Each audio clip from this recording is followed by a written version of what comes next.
Hey, what's up, you guys? It's your girl, Jameka. And if you guys didn't know, this upcoming Monday, T.I. and his wife, Tiny, will both be on, the Red Table Talk, which is a series starring, or hosted, by Jada Pinkett Smith and her mother, Adrian, and her daughter Willow. Now on this episode, they will have T.I. and his wife Tiny. They're going to basically be discussing a lot of their issues, their marital issues that's been, kind of seen and played out on the blogs, but we really didn't get their side of the story, just like with cameras rolling, we hear sources say and we get to read about it, or, but we don't get to really see from the horse's mouth, hear from the horse's mouth. But now we do. On this episode this Monday on Red Table Talk, we get to hear what's going on between their relationship. And I can tell y'all that with these clips that I'm about to show y'all, I can kind of see how it probably is behind closed doors in their household. I know that T.I. prides himself on being the breadwinner, the man in the house, taking care of his responsibilities and his family as a man should, especially since he didn't really have that growing up from his father. However, sometimes when you're overbearing or overruling, you can be too much, and you can kind of make somebody feel like smothered or less than, or insignificant in comparison, and it makes them feel not like really needed. Like, what am I here, just to lay up and have your children and just to be quiet while you rule everything?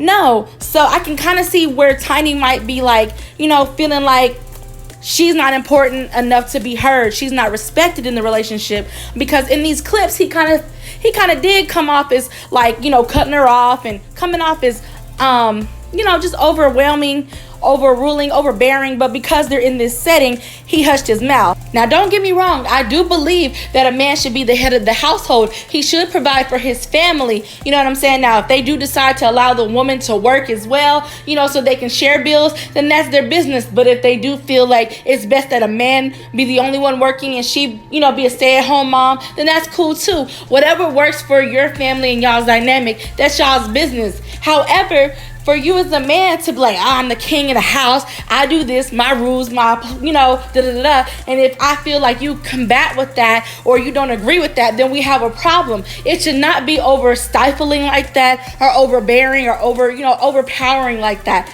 It should be more so equal. And I feel like there's a huge, unbalance or imbalance between them because of T.I. always needing to feel like the king. And that could be a problem. All I'm saying is overall there needs to be a healthy balance. But anyways, y'all check out these clips and let me know what y'all think.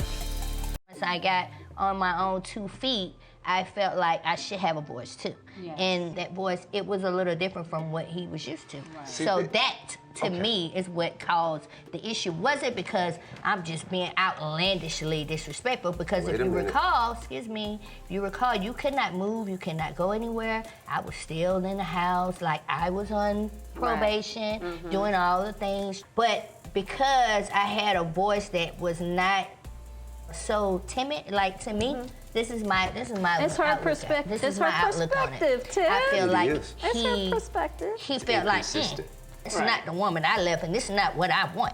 I want somebody that if I tell her this, she's gonna listen and she's gonna do this the way I want her to do it. And that's what he went. He went and found him somebody that he can be like, hey, don't move, submit this, do that. And then I was not, you know what I'm saying? I understand.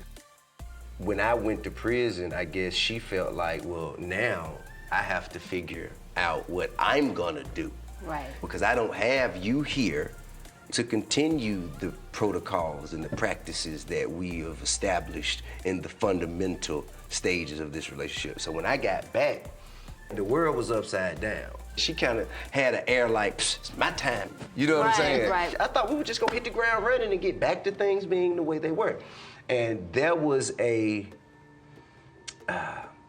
acclimation period that I had to make it through. And me just coming back and not being in the position that I was in, it left me feeling lesser than. So I had to go and figure out ways to make myself feel proper and adequate again. And that led to things that led to things that led to things. Hold it, we're not done yet. I never, ever, ever had sex with anyone while we've been married.